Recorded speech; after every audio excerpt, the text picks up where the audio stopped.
The businessman's knees hit the marble floor with a wet thump that echoed through the penthouse. Blood trickled from his temple, mixing with the sweat that poured down his face. Around him, 6 armed guards stood motionless as statues, their weapons trained on the man's hunched form. Nyla Brooks sat rigid in a leather chair positioned precisely between the kneeling man and the figure who commanded the room. Her hands were folded in her lap, fingers pressed together to stop them from trembling. This was supposed to be a corporate translation gig. $5,000 for 3 hours. Cash. No questions asked. She'd asked plenty of questions anyway. All of them had been deflected. Seo Junho moved like water across stone, silent and inevitable. He wore a black suit that probably cost more than Nyla's yearly rent.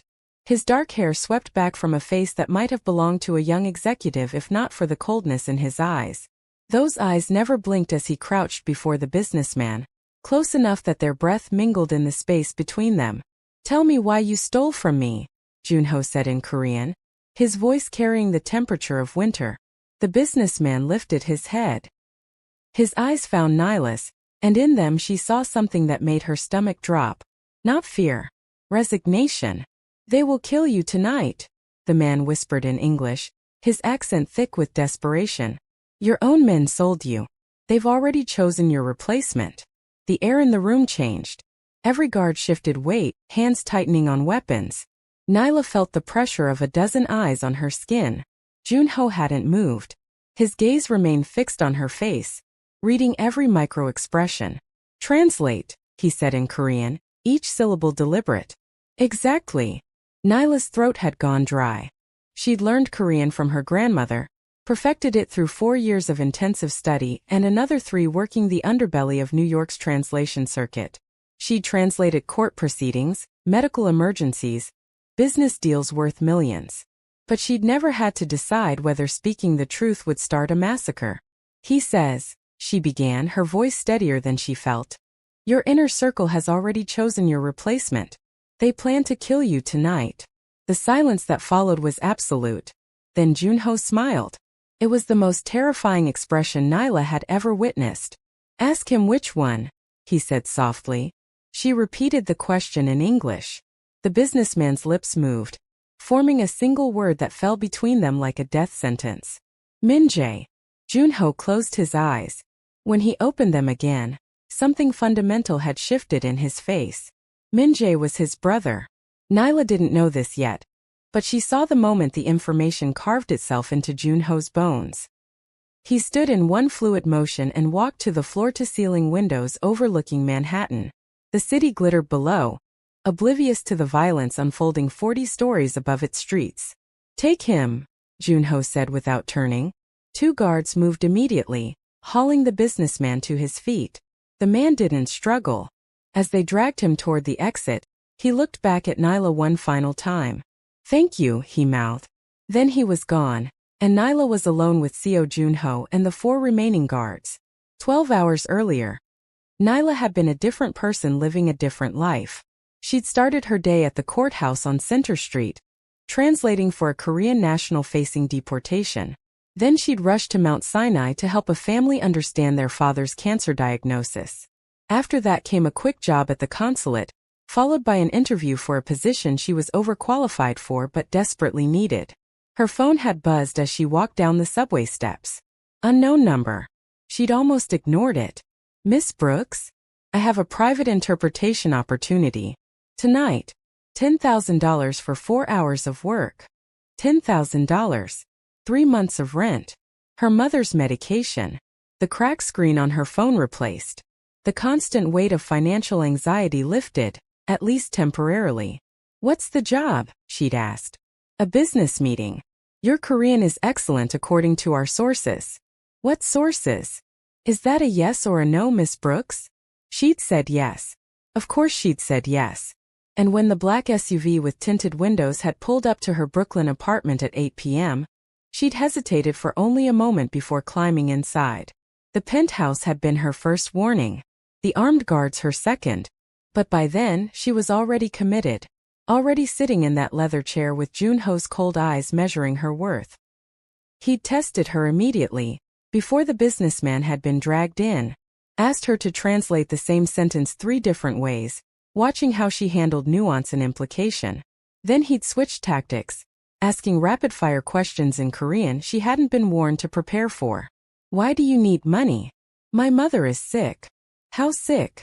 Kidney disease. Stage 4. And you take care of her? Yes. While working 3 jobs? Yes. That's admirable. It's necessary. He'd studied her for a long moment, then nodded to someone behind her. Bring him in. Now, standing by the windows with the businessman's blood still wet on the marble, Junho finally turned to face her. You could have lied, he said in Korean. You could have softened his words, made them less dangerous. Then I'd already be dead, Nyla replied in the same language. His eyebrows rose fractionally. You understand that much. I understand that lies cost more than truth in rooms like this. He walked toward her slowly, hands in his pockets. Everything about his posture read casual, but Nyla felt the predatory focus behind it. He stopped 3 feet away, close enough that she had to tilt her head back to maintain eye contact. You're staying, he said. Excuse me. You heard what you heard. That makes you valuable. And vulnerable. I need a translator I can trust, and you've just proven yourself. You're staying. That wasn't a request. No, it wasn't. Quick question before we go on. Where in the world are you watching from? Drop it in the comments. We love seeing how far these stories travel.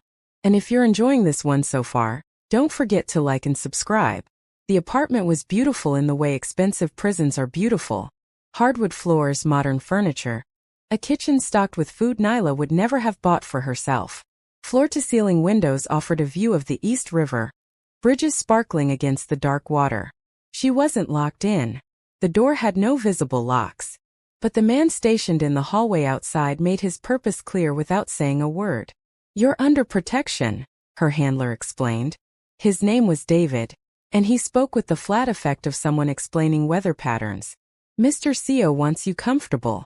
Anything you need, you ask me. What if I need to leave? You're under protection, David repeated. She understood. She was leverage. Insurance.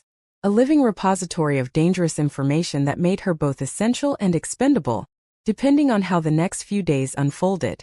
Her phone buzzed. Her mother calling. Nyla declined it, sent a text instead. Got the job. Good pay. Staying in the city a few days. Love you. The response came immediately. Be safe, baby. Nyla set the phone down and walked to the window. Somewhere out there, people were living normal lives. Going to normal jobs. Having normal problems. She'd left normal behind the moment she'd spoken the truth. The work started the next day. Junho's operation was vast, complex, and surprisingly organized. He ran it like a corporation, complete with departments and hierarchies. But underneath the business veneer lurked something primitive and brutal. Nyla translated intercepted phone calls, listened to wiretaps, conveyed threats and counter-threat between parties who communicated in multiple languages. Every piece of information she processed was a puzzle piece in a larger picture she didn't want to see clearly. Junho was always there, listening, watching, making decisions based on her translations. He never asked her to lie or soften information. He wanted raw truth and she gave it to him. The supplier says your payment is 3 days late, she translated during one call. Tell him I'm aware. He says if payment doesn't arrive by Friday, the shipment goes to your competitor. Tell him if he threatens me again, the shipment goes nowhere because he'll be dead. She translated exactly. The supplier backed down immediately. Days blurred together. Late nights hunched over laptops, parsing through documents and recordings. Junho worked in human hours, sustained by nothing but coffee and what appeared to be sheer force of will.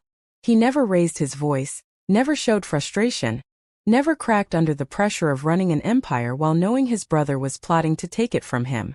It was during one of these late-night sessions that Nyla made her first mistake. She corrected his English. He'd been speaking to a contact in Los Angeles, struggling with a particular phrase. We have to, what's the word, make this work very specifically? Finesse, Nyla said without thinking. You need to finesse it. Junho paused mid-sentence, then slowly turned to look at her. She braced for anger. Instead he smiled, genuinely smiled, not the cold expression from before. Finesse, he repeated, tasting the word. Then he returned to his call, using her suggestion. After that something shifted. He began asking her opinion on matters that had nothing to do with translation. What would you do? He asked one night, staring at a map of Brooklyn marked with red pins. If you were trying to consolidate territory without starting a war? Leave New York, Nyla said flatly.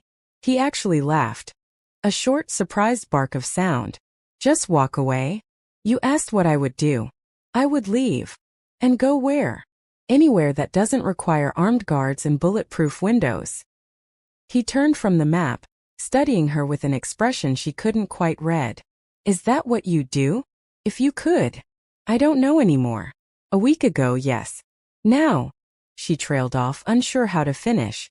Now you're in it. He finished for her. Same as me. They talked until 3 in the morning, conversation drifting from business to philosophy to the strange reality of their situation. Nyla learned that Junho had been 12 when his father brought him to New York, 16 when his father died, 18 when he'd taken over the family business. He'd never wanted this life, but he'd never been given a choice. And you? He asked. Did you choose this? I chose survival, Nyla said. Everything else just happened. He nodded slowly. That's the truest thing anyone said to me in years. The confrontation came during their second week together.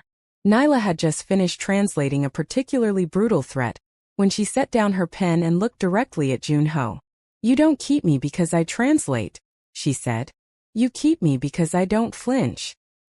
He'd been reviewing documents but stopped at her words. You think that makes you safe? No. It makes me honest. And you need honest more than you need safe. The silence stretched between them, heavy with unspoken acknowledgement. Finally, Junho set down his papers and leaned back in his chair. Everyone around me lies, he said quietly. My father lied about what this life would cost. My brother lied about his loyalty. My advisors lie to my face while planning to replace me. Even the people I pay for truth color it with what they think I want to hear. And I don't. You tell me I'm going to die and mean it. You translate threats without softening them. You correct my English in front of other people. You're either stupid or the only genuine person in my world. I'm not stupid. I know. The moment hung between them, charged with recognition. Then Junho's phone buzzed, and the moment shattered. He glanced at the screen and his expression went cold. We need to move. Now. The garage was underground, lit by flickering fluorescents that cast everything in sickly yellow. Nyla was hustled into an armored SUV, sandwiched between 2 guards. Junho sat up front, speaking rapidly into his phone in Korean. She caught fragments. Secondary location. Confirmed. All of them. Then she heard the word that made her blood freeze. Minjae. The attack came as they were pulling onto the street. The first bullets hit the rear windshield, spiderwebbing the bulletproof glass but not penetrating. More gunfire erupted from multiple directions. They'd driven into an ambush. The driver threw the SUV into reverse, tires screaming against pavement. More bullets. Someone was screaming. Nyla realized it was one of the guards. The SUV lurched forward, clipped another vehicle, spun 90 degrees. Then Junho was there, somehow in the back seat, his body covering hers as bullets hammered the vehicle from all sides. She felt the heat of him, the hardness of muscle and bone acting as a shield. His hand pressed her head down, his voice in her ear speaking Korean words she didn't fully process. The shooting lasted 30 seconds. Felt like 30 hours. When it stopped, Junho lifted his head slowly, scanning the interior. One guard was dead, slumped against the door with blood painting the window behind him. The other guard was alive but wounded, clutching his shoulder. The driver turned around. Boss. Get us to the safe house. Call the surgeon. Yes, boss. Only then did Junho move off Nyla. His hands found her face, tilting it up so he could see her eyes. Are you hurt? She couldn't speak, couldn't process. Her ears rang from the gunfire, and she was shaking so hard her teeth chattered. Nyla, are you hurt? She shook her head. He studied her face for another moment, then pulled her against his chest. One hand came up to cradle the back of her head, and she felt him exhale slowly. "You're okay," he murmured. "You're okay." But she wasn't okay. None of this was okay. And as the SUV tore through Manhattan streets with the dead man 3 feet away, Nyla understood with complete clarity that she'd crossed a line she could never uncross. The safe house was a penthouse in Tribeca, different from the first but equally fortified. A surgeon arrived within 20 minutes to work on the wounded guard. Junho made calls, issued orders, reorganized his entire operation on the fly. Nyla sat on a leather couch, wrapped in a blanket someone had draped over her shoulders, watching him work. His shirt had blood on it, hers or the guard's or his own, she couldn't tell. But his hands were steady, his voice calm, his mind clearly racing through possibilities and countermeasures. This was who he was. Not the man who'd smiled at her word choice or shared philosophical conversations at 3 a.m. This was Seo Junho in his element, a predator responding to threats with lethal efficiency. He killed without hesitation. She'd seen it in his eyes during the attack, the absolute willingness to do whatever was necessary. And he'd checked on her first. Not the driver. Not the wounded guard. Not the tactical situation. Her. Hours later, when the surgeon had left and the guards had been positioned and the immediate crisis had been managed, Junho finally sat down. He chose the chair across from her, not the couch beside her, maintaining distance, giving her space. "I can get you out," he said quietly.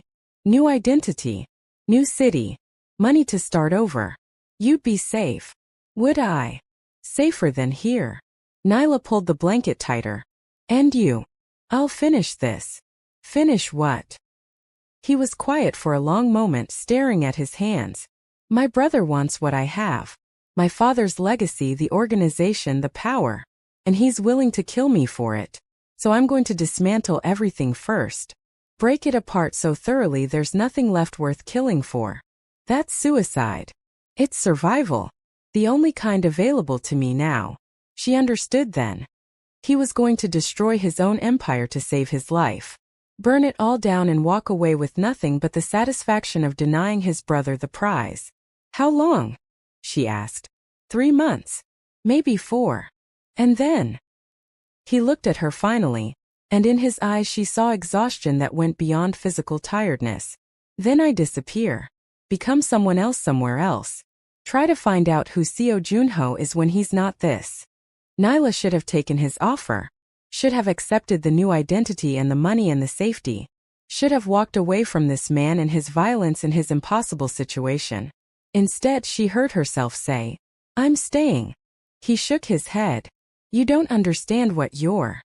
"I understand perfectly. You need someone you can trust. Someone who won't lie to you when everything falls apart." "I'm staying." "Nyla. Not because I'm trapped. Not because I'm scared. Because I choose to. Let me have that choice." They stared at each other across the space between chairs, and something fundamental rearranged itself in the air between them. A decision made. A line crossed. A commitment spoken that changed everything. The rooftop garden appeared 3 weeks later, during a rare quiet evening. Junho had been systematically dismantling his operation, selling off assets, settling debts, cutting ties. It was working. Slowly, painfully, but working.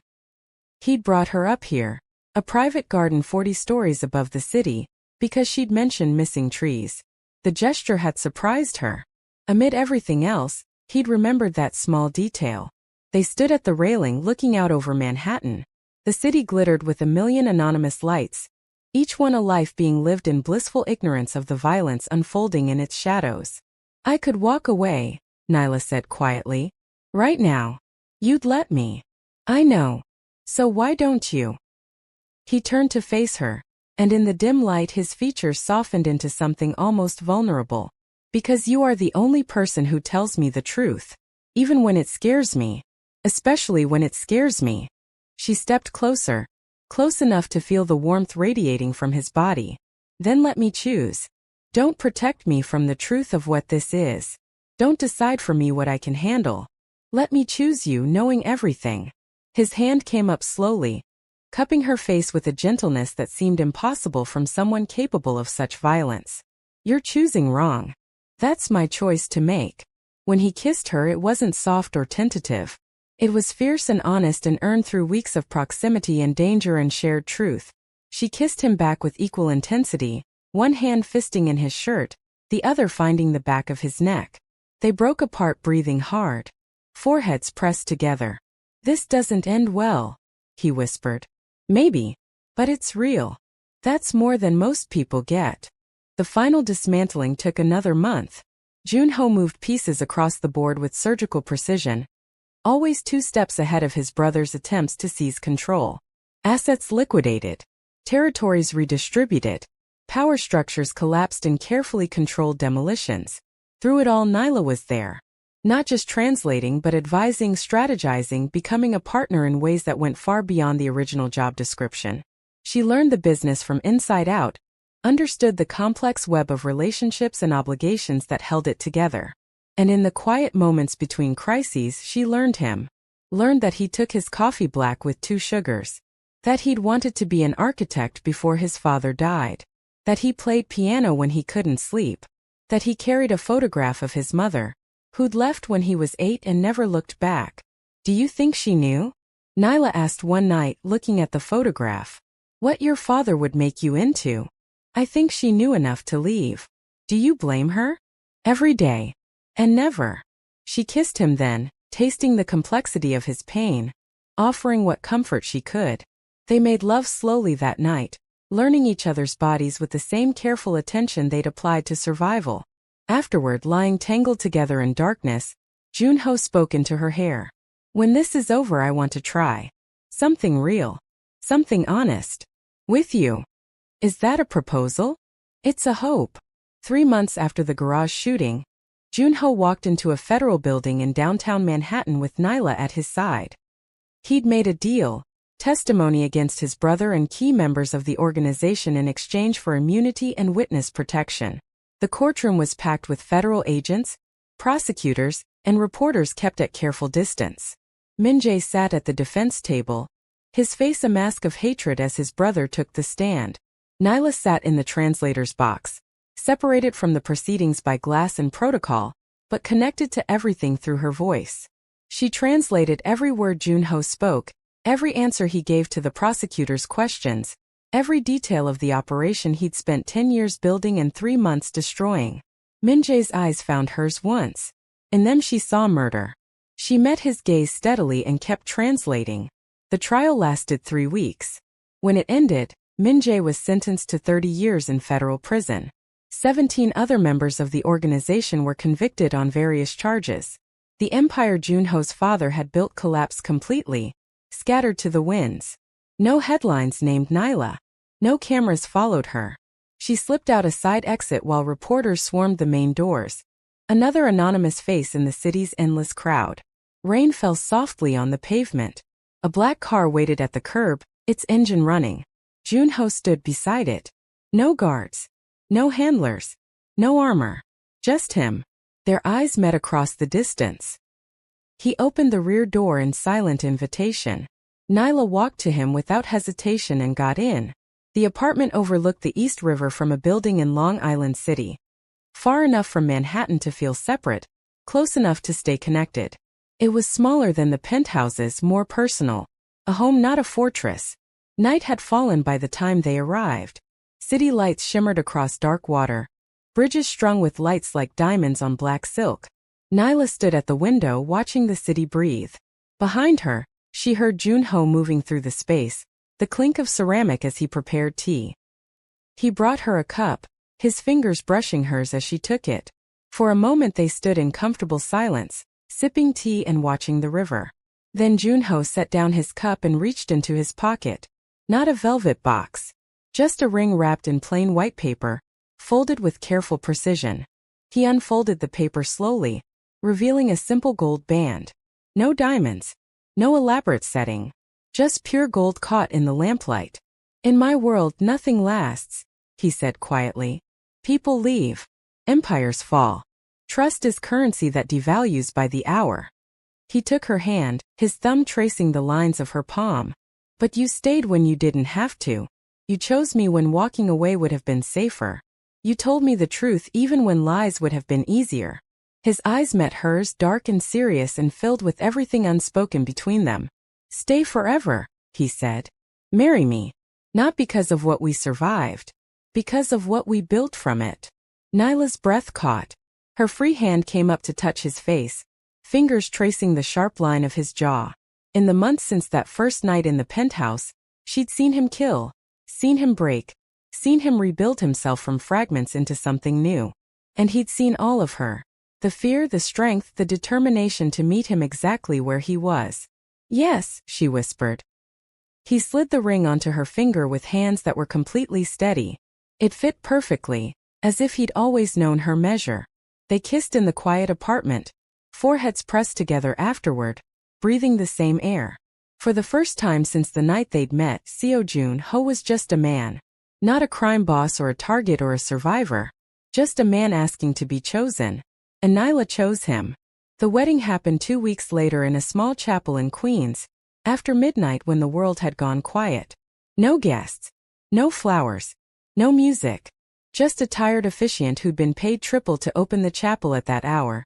And 2 people who'd survived too much to care about tradition.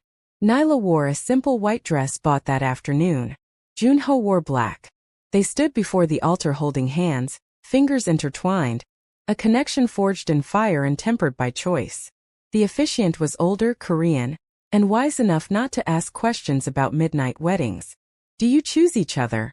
she asked in Korean, which Nyla translated for the legal record. "Knowing the world you're in? Knowing the price you've paid and the price is still to come." "Always," they said together, first in Korean then in English. The rings were exchanged, his band matching hers, simple gold circles representing promises made in darkness. "You may kiss." They did while rain tapped gentle rhythms against the chapel windows. No flash photography. No thrown rice. No crowd of witnesses. Just 2 people becoming something new. Outside, the rain had intensified, drumming on the pavement in steady rhythm. They stood under the chapel's small awning, watching water sheet across the empty street. "Ready?" Jun-ho asked. Nyla looked at him, really looked at him. At the man who'd covered her body with his during a firefight. Who'd asked for her opinion on matters of life and death. Who'd destroyed everything he'd built rather than let it destroy him. Who'd chosen honesty over safety, truth over comfort, her over everything. "Ready," she said. They stepped into the rain together, walking to the car hand in hand. Water soaked through their clothes within seconds, but neither hurried. This moment, the rain, the empty street, the weight of new rings on their fingers, deserved to be lived fully. In the car, dripping on the leather seats, Jun-ho took her face in his hands and kissed her like she was air and he'd been drowning.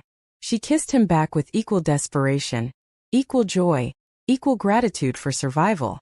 "Where to?" the driver asked quietly. "Home," Jun-ho said, not taking his eyes off Nyla. As the car pulled away from the curb, Nyla rested her head on her husband's shoulder and watched the sleeping city roll past. Somewhere out there, people were living normal lives, having normal weddings, following normal paths. She and Jun-ho had found something different. Something forged in translation and truth. In violence survived in choices made despite all logic. She'd been hired to translate his words. She'd become the truth he trusted. And in a world built on lies, they'd chosen to belong to each other. The car merged onto the bridge, carrying them across dark water toward their new life. Behind them, the city glittered with a million stories. Ahead, the future waited, uncertain, dangerous, real. But they would face it together. Translator and crime boss. Wife and husband. 2 people who'd found each other in the chaos and decided that was enough. The rain continued falling on New York City, washing the streets clean, obscuring windows, muffling sound. And in the back of a black car crossing the Queensboro Bridge, 2 people who'd earned each other sat in comfortable silence, fingers intertwined, heading home. If you enjoyed this story of danger, truth, and unexpected love, please like this video and subscribe to the channel for more compelling stories. Drop a comment below telling us what you thought of Nyla and Jun-ho's journey. Would you have made the same choices? Your support helps us bring you more stories like this one. Thanks for watching, and we'll see you in the next story.